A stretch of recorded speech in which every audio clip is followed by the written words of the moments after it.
Hey everyone! So, last weekend I went to the Better Discourse Conference in Texas to square off against Blair White, Colin Wright, Josh Slocum, and Carrie Smith on the topic of trans rights. Before the day was over, Libby Emmons of the Post Millennial wrote a review of our panel.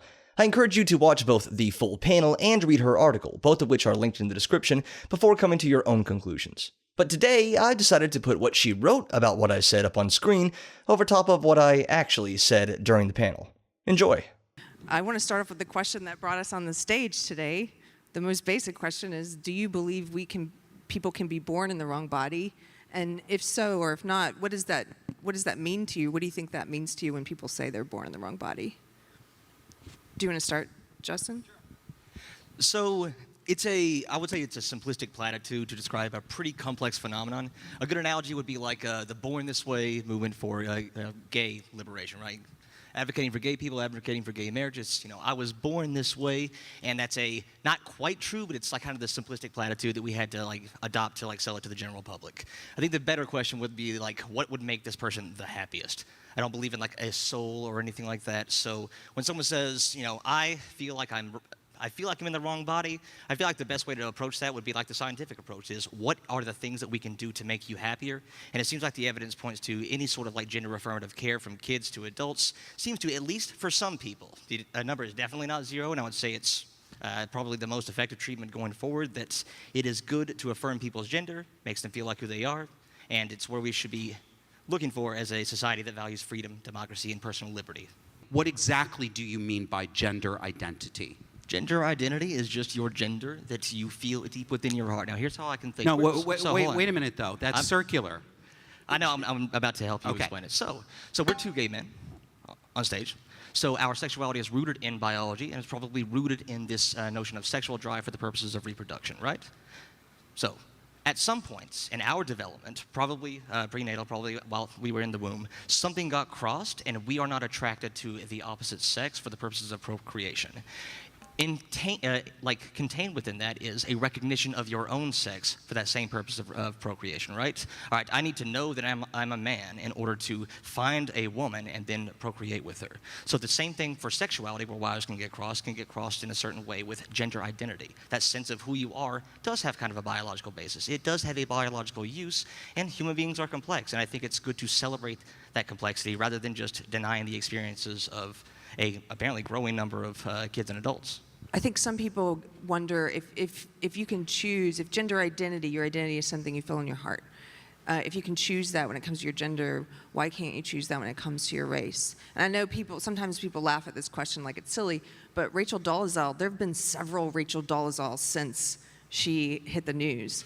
And so what makes race and the way if a person is raised in a different race and they feel like they're part of that culture, what makes that different than gender? Because we can have that biological basis for gender that we don't really have for race. It's not important for you as a human being who needs to go out and procreate and think like caveman times for you to have a race. You can have a sense of identity, you can have a sense of a tribe, and that could be race, but it's not as intrinsic as something like gender or sexuality. But hey, if there's a lot of research that came out, if I had meta-analysis after meta-analysis showing that transracial people have happier lives if they transition to be another race, I want people to be happy, and if the research told me that, I want to be consistent in what I believe, and I want happier people. So I guess I'll wait for the research on transracialism before I bite the bullet on that question. So rapid onset gender dysphoria doesn't seem to be a meaningfully consistent explanation for any of the things that we're seeing, especially the social contagion. So Lisa Littman, who is the author who originally came up with rapid onset gender dysphoria, came out with a follow-up study a few years ago with data that was collected around the same time. And in doing so, and I have to say, I don't think that study is worthless, but I do think it was heavily biased towards to get a certain narrative that she wanted to push. And even with that heavy bias, and even studying only detransitioners, only the people who are going to be most likely to have quote-unquote fallen victim to rapid onset gender dysphoria, she found that the vast majority of the detransitioners that she talked to did not have another trans person in their friend group. So if you say social contagion as in oh, I hang out with a lot of trans people and that's what kind of made me want to be trans, and we've all made fun of cis people, this wasn't borne out in her own data. As far as social influence, I think it would be dishonest to say that there's no social influence, but social influence doesn't have to be a bad thing. If we were born 70 years ago, I don't know if we would have come out as gay men. We would have the same biology coming into it. Of course, genes manifest themselves in an environment, so maybe we would have suppressed it a little bit more. But we might not have come out as gay. We might not have had that identity. It's good that we have gay role models. It's good that we have an ideology that we're pushing on our children, that it's fine to be gender nonconforming, and it's fine to turn out as gay or bi or pan. It's all that is fine. So social contagion doesn't necessarily mean a bad thing. The vast preponderance of the evidence that I've seen on puberty blockers says that they are, when prescribed correctly, of course, if they're prescribed incorrectly, they're going to have harmful effects, but when prescribed correctly, they do have favorable impacts on gender dysphoria, and they do potentially have negative side effects, but I think... With children, though. Children. Yeah, that's obviously where you're talking about with puberty blockers. How do you prescribe Lupron correctly for children for puberty? What is the way to correctly prescribe a chemical that artificially blocks the puberty of a child? How do you prescribe that correctly? By talking to the psychiatrist, talking to their endocrinologist, talking to their gender-affirming team, and seeing if this is the best option forward for this individual child. That's how you do it. You do it because the evidence says that it helps the kid. So there are times when it is appropriate, medically correct, and wise to stop a otherwise healthy and normal child from developing gonads, from developing secondary sex characteristics, and possibly from developing brain tissue. You think that there's a time that this is correctly done? Absolutely, because I listen to what the research says. That's surprising. Leah Thomas is a perfect example. I don't know Leah Thomas. I can't diagnose Leah Thomas's mind, but I've been around long enough, and I know what I see in patterns, and I see the same pattern here.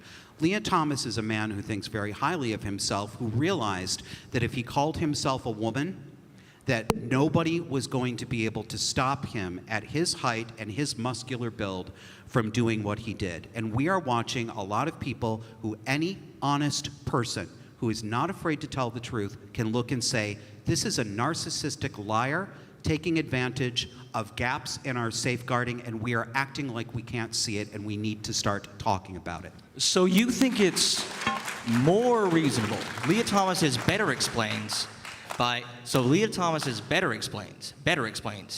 in your opinion, that it's a man who wanted to cheat at swimming to achieve all the fame and glory of women's collegiate swimming, and he's willing to go through a bunch of hormone therapy, change his body. I don't know about you. I'm using your language here, because you. Oh, sure. Yeah, I'm using your language. I respect language. So, going through all this changes in their body, because it is a she.